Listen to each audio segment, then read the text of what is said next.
Hello everyone, Berserkhead here, and welcome to Shiju Buy At, my series in which I take a look at the latest piece of DLC for the games of the Total War franchise and tell you whether if you should buy it or not. In this episode, we got The Last Roman, which is the latest piece of DLC for Total War Attila.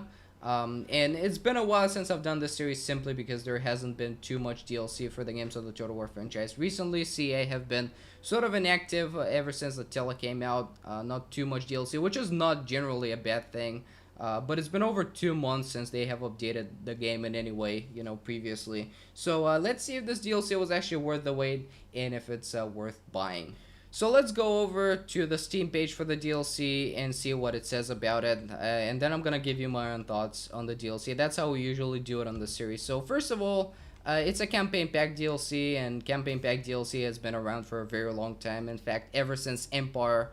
And if you've played any of the campaign packs for Rome 2, this is essentially the same thing, so you would know what it adds to the game. But let's go over it still. So it's got a new campaign map, which it's more detailed than the grand campaign, but the campaign takes place in a small area of the world. Like, there are new settlements at it, new provinces and all sorts of stuff like that, but the area in which it takes place is just smaller. So the campaign includes 35 provinces, 100 regions, and it takes place in Italy, North Africa, Iberia, and France. You got 5 playable factions. You got the Roman Expedition, the Franks, the Vandalic Kingdom, the Ostrogoths, and the Visigoths. More individually about those factions, I'm gonna give you later when I give you my thoughts on the DLC. It's got new units. It's got a bunch of new units for the Roman Expedition, 5 new units for the Vandals, and more new units for the Ostrogoths. And it also has new technologies and buildings. Doesn't really say how many, but yet the tech tree has been adjusted to the time period. Same goes for the buildings. And yeah, it takes place on a different time period. The campaign starts in 533 AD, and of course, technology was different at the time, and buildings were different at the time, so they've been pretty much adjusted accordingly. So yeah, that's what Steam says about the game. So let me give you a little bit of my thoughts on the whole thing. First of all, let me tell you a little bit about the units. Now, you see a bunch of units added for this DLC. However, most of those units are essentially reskins for for units that existed in the game in the first place. In fact, the rosters for some of those factions, if not all of those factions, are smaller than the rosters in the grand campaign. I'm not sure why that's the case, but you see all of those units for the Roman Expedition, most of those, I'm not sure exactly how many, I haven't done like a really big research on it, but most of those units are essentially renamed units that were in the game already, and their stats have been just tweaked a little bit. They have been changed so little that there is barely any difference. So we see a bunch of new units, not really too much of a variety. In fact, the Roman roster is very much lackluster. I don't know why they decided to make this decision and basically remove like a lot of units from the game and basically get other units and just like rename them and reskin them and change their stats just a slight bit. But yeah, the unit rosters are not great. That's all I'm gonna say about those factions, and that when it comes to units, it's not great. I mean, there are a few interesting units. For example, my favorite unit for this DLC has to be the Vandal Horsemen. They're a very heavy melee cap unit that you get basically from the start of the campaign. They're really expensive, but they're also really good, and they can really smash through like units, like especially infantry units. So they're probably my favorite unit, but aside from that, not too many interesting units, although there's supposedly many new units. And now let's go over to the factions and give you my opinion about those factions. It's got 5 playable factions, which for a small minor campaign like that is not bad. I mean, it's normal to have 5 factions.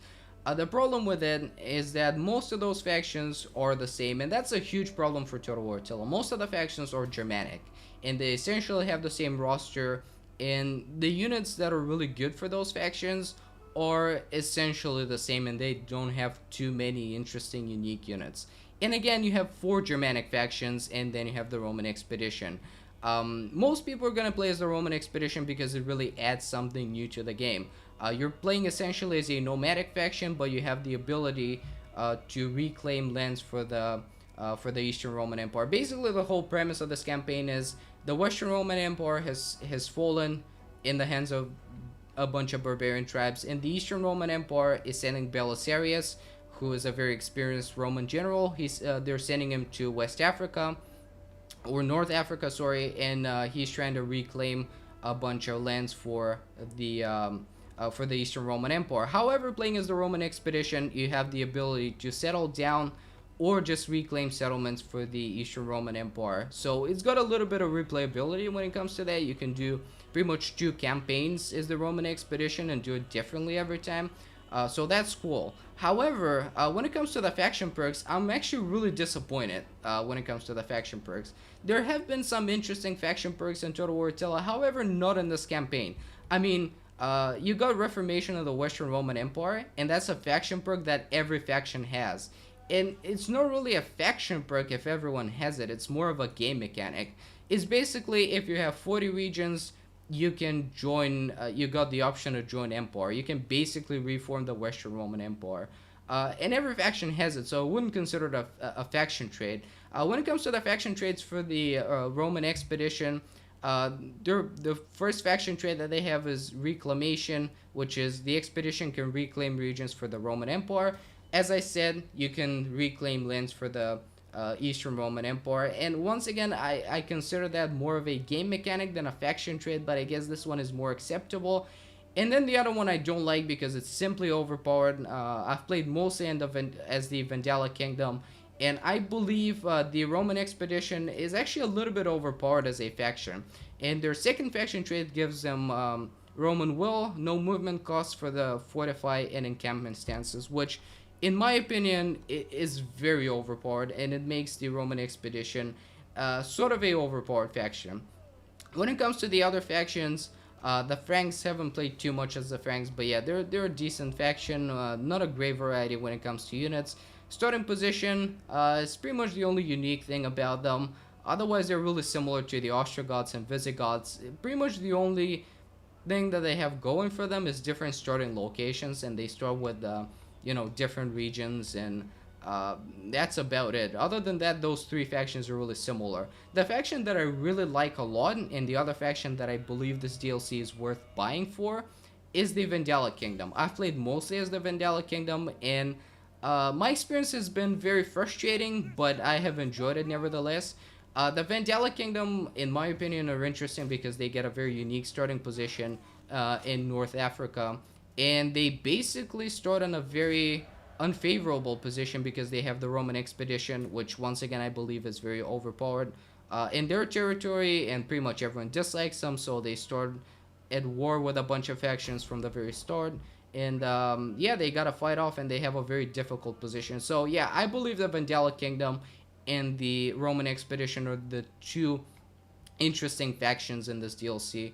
But I believe the Roman expedition is a little bit overpowered simply because one of their faction traits, and because of the fact that Belisarius, who's their faction leader, is basically immortal. I haven't found out a way to kill him. As the Vandalic Kingdom, I have defeated him in battle like 3 times. He just refuses to die, just says he's been injured in battle. So I'm not sure how exactly to kill him, but the Roman expedition is a little bit overpowered as a faction. It says the initial challenge is normal, I believe. It's not that difficult, so I think there should have been some tweaks done to the Roman expedition. So yeah, these are my general thoughts on the campaign. So let's answer the question now. Should you buy this DLC? And the answer is no. Now let me explain my decision and why I'm saying no. I don't hate it. It's not a bad piece of DLC. I just don't believe that it's worth the money. It's a little bit lacking in content. I generally expected more from it.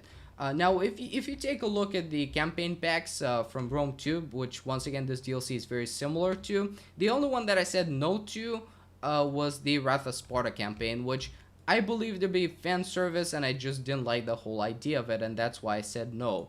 However, there was another reason as to why I said no to this DLC. It didn't add any new factions to the Grand Campaign, and it didn't add too much variety aside from the new campaign. And I believe that 15 euros for just a campaign map is a little bit too much, at least in my opinion, and that's the same reason why I give this DLC a no.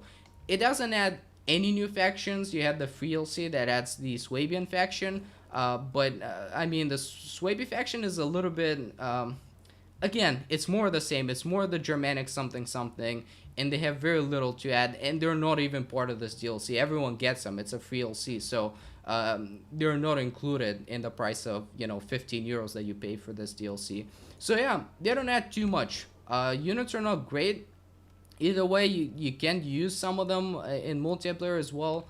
And most of them are just, they're just slightly changed units that were already in the game. They're basically reskins and just renames for units that already existed. There are very few new units that are actually interesting. And I believe that the only thing that this DLC has going for it is a campaign map, which is actually great, but it's not too atmospheric. It's just more Total War Attila, more the same old, same old. A thing that I liked about the Caesar and Gold DLC, for example, for Rome 2, was that it added a bunch more. Like, it was something that really added a lot to Rome 2.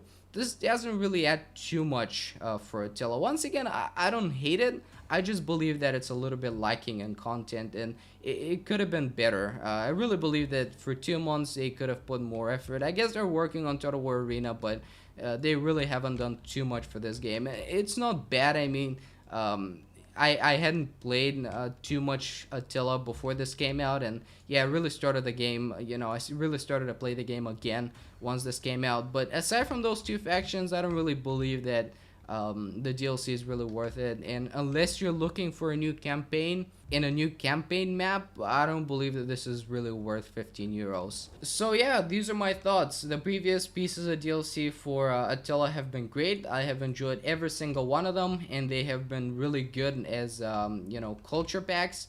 But this campaign pack is just a little bit lacking, and it could have been way better, and that's why I give it a no.